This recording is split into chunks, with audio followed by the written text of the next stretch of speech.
things went left, and so I didn't want that again. So circling back. Can we toast to that? Let's toast to that. Come on. Look. Oh, I forgot you don't have your... Wait a minute. She got it. She got it.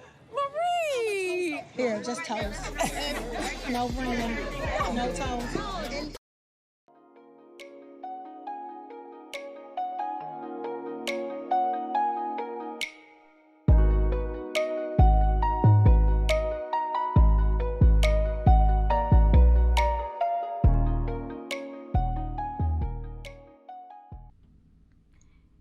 Hey squad, this your girl Kaylee, and I'm back with a BC Boss Chic recap and review.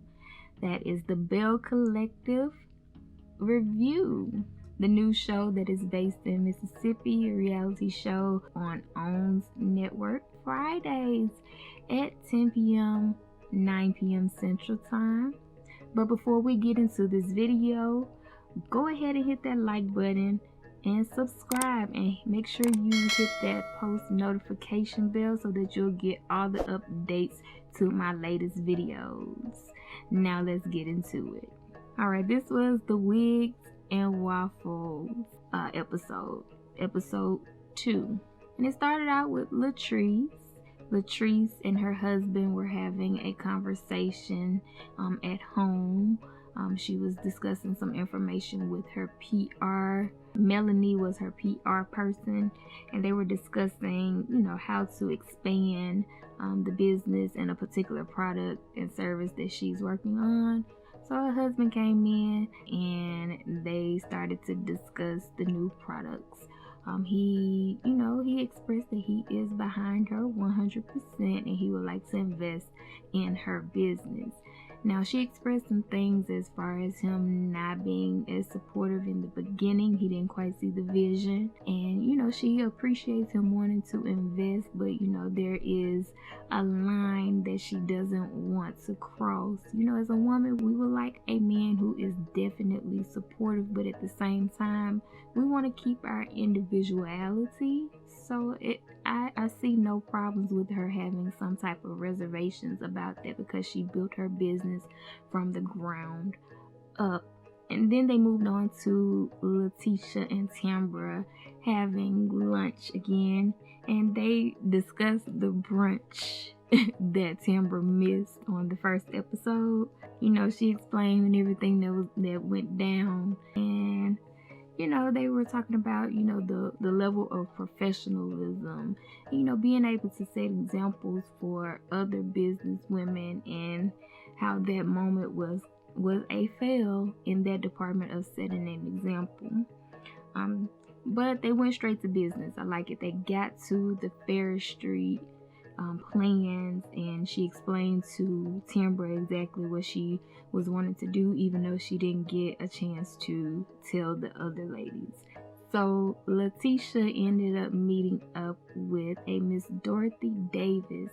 She is the Ferris Street community liaison, and she gave her a beautiful tour of Ferris Street and explained to her some of the monumental buildings, things that happened in history and time on that particular street. And she mentioned that Barack Obama, he came when he was a senator and ate at a restaurant called Peach's Restaurant.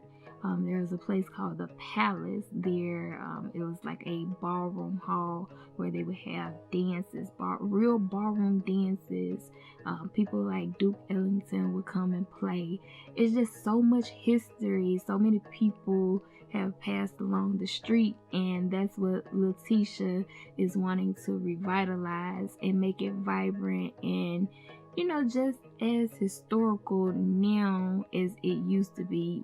Keep the legacy going. So I really enjoyed that part. You got a piece of history into that.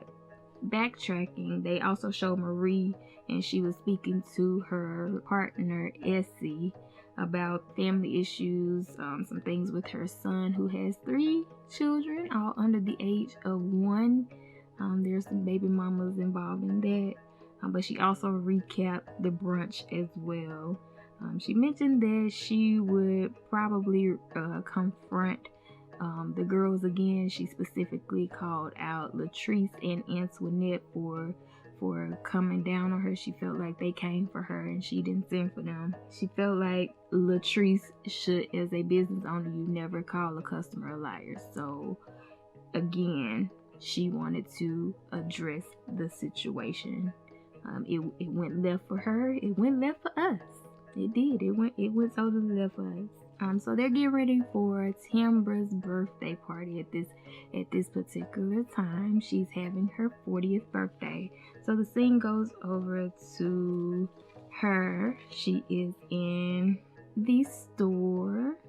She's in the store with her friend. We're gonna call him the Kendall Point 2. When I heard his voice, I heard his voice before I saw him, and he sounded like him, and he had the mannerisms.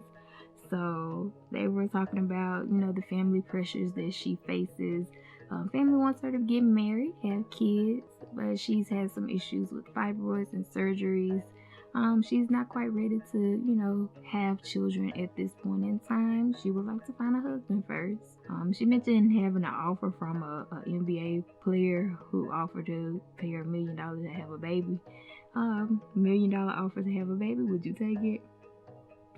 Nah. It's our choice of when we want to have these children. So, hold tight. Wait till you find that husband, that man that is meant for you. You don't have to feel pressured into having children or getting married at a certain age. There's no specified age limit. But she did take precautions to go ahead and freeze her eggs just in case she wants to do this on her own or at a later time with a husband. So I like that. They also showed a store, lavish store in Jackson, Mississippi. The clothes looked fabulous to me. Before they went to this scene, they went to Latrice and Antoinette.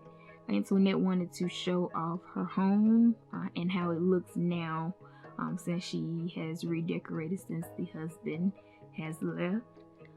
And Latrice brought her some samples as a housewarming gift, a singles housewarming gift. She brought her some samples of her hair care products. They found some things that belonged to the ex-husband, and she was boxing it up. But they started to, kind of look through the pictures and walk down memory lane, and just reminiscing about the good times. Then they got into some of the issues as to why they decided to divorce, and it all comes down to, since he's a Caucasian man, she didn't want to have any children yet. She felt like they weren't in a position at this particular moment to have kids, and the bigger issue of having a biracial kid and how that would affect that child growing up. She mentioned, some of the things that she's experienced in Mississippi, and, getting the looks, the comments of being biracial or, being in an interracial marriage. She also met up with a friend, and her friend was named Kaylin. I think it was Kaylin. And they decided to meet up at the baseball field and kind of knock the past out of the park. So they had their little, their talk about, these issues of why they broke up. The friend was helping to, if you want to release the energy of a past relationship and, walk into this new phase, alone, being prepared for a new life. She got teary-eyed, and of course it's a hard situation. You miss the things that were good, and you're probably a little afraid to move ahead. So we get it. She says she's ready, but she's not ready, but she went ahead and hit that ball out the park.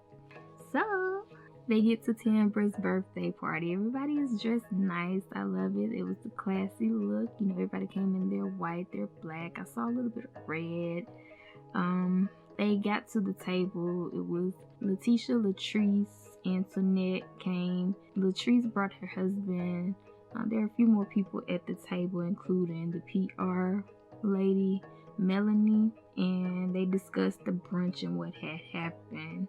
Latrice said she did mention store hours to Marie at the brunch. We didn't hear that particular clip in the episode, but I agree. That would have been the appropriate thing to say. Well, meet me at store hours and we'll discuss this hair. And they could have cut it short there. So Letitia was mentioning, you know, everybody's business women and Marie's a businesswoman, and Antoinette was like, what she do? At that point, Letitia felt it was necessary to stand up for her friend and explain that she is in the healthcare field. She's a boss lady.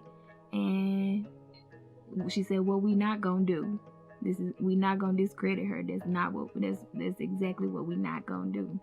And Antoinette was like, oh no, that was a follow-up question. Of course, it sounded like shade to us, you know, the what she do. But, you know, then Marie walks in. Letitia felt that it was time to orchestrate a sit down between Latrice and Marie. You know, they were trying to discuss the hair, but Marie said, this is not the place for it. You're correct. This is not the place for it. Neither was that brunch either. So, all the ladies said, okay, we'll circle back around. We'll table it for another time. And they were toasting to circling back around. Everybody toasted except Marie. She was not having it. Latrice walked away.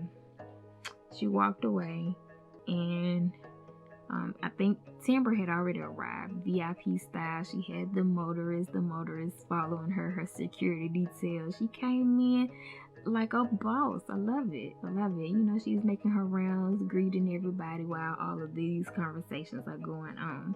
So Letitia takes Marie to the side and kind of, you know, gives her a talking to. She, you know, it's only fair.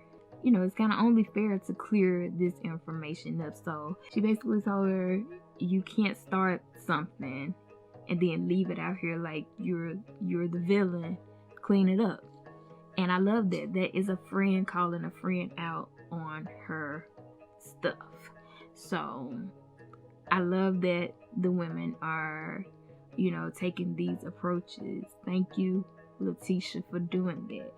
So she basically just told her, you started the mess, be the bigger person, squash it. You know, you're bigger than the pettiness, so let's get it. And then Letitia also pulled Antoinette to the side, you know, and Antoinette, she took accountability for, you know, her saying what she said about Marie, and she also took accountability for being catty about the brunch even before she got there. She admitted that she had talked trash about the brunch before she got there. So, you know, they talked it out. They were bigger women to sit there and say, look, I did this before, you know, I made a judgment before actually, you know, sitting down with you. And they accepted each other's, you know, apologies for what they had said, or, you know, just the miscommunications. And Antoinette said she would like to help with Fair Street. So that's a good point. You know, they didn't wait until 5 episodes down the line and let the stuff simmer. They went ahead and got that part out the way. I like it. You know, there's always room for improvement. That's what Antoinette said as far as the Fair Street and the brunches. So hopefully they can work together and make these moves bigger moves. Tamara made her toast, her birthday toast, and you know, she appreciated the love, appreciated the women coming and not starting any mess, being able to come together as a collective because they are representing Jackson, Mississippi. They are representing Mississippi as a whole. And you know, she said she's just celebrating everybody. While everybody is celebrating her 40th, she's celebrating everyone else because they're bosses and they're empowering each other. And they ended with a great party scene. You know, everybody seemed to be dancing. It didn't end on a bad note where anybody stormed out. So I love it. I think here everybody has a different definition of empowerment, boss moves, and everybody has different intentions. It would be nice to have a conversation at a point in time to determine what brings everybody together, what everyone's definition of empowerment and support means. So far, I like the episode. At least we got 2 things down, 2 situations that did not simmer. It's just Marie. We gotta see if there will be a kumbaya with Marie and the other girls that she has an issue with. But yeah, let me know if you liked this recap review. But yeah, it's all about boss moves. It's all about empowerment. I want them to stay on the straight and narrow. Like I stated, you know, I know there's a formula for these reality TV shows where some drama is needed. I would much rather it be, you know, family issues where you work through it, rather than the cattiness and the pettiness, like blatantly putting each other down just for views. But yeah, I love that I can see that some women are willing to sit down, talk it out, and be the bigger people. I like this episode. It was a good introduction to better business practices. So yeah, like, comment, and subscribe, and hopefully we'll see you next video. Squad, remember, I love you, and tell me how you bossing.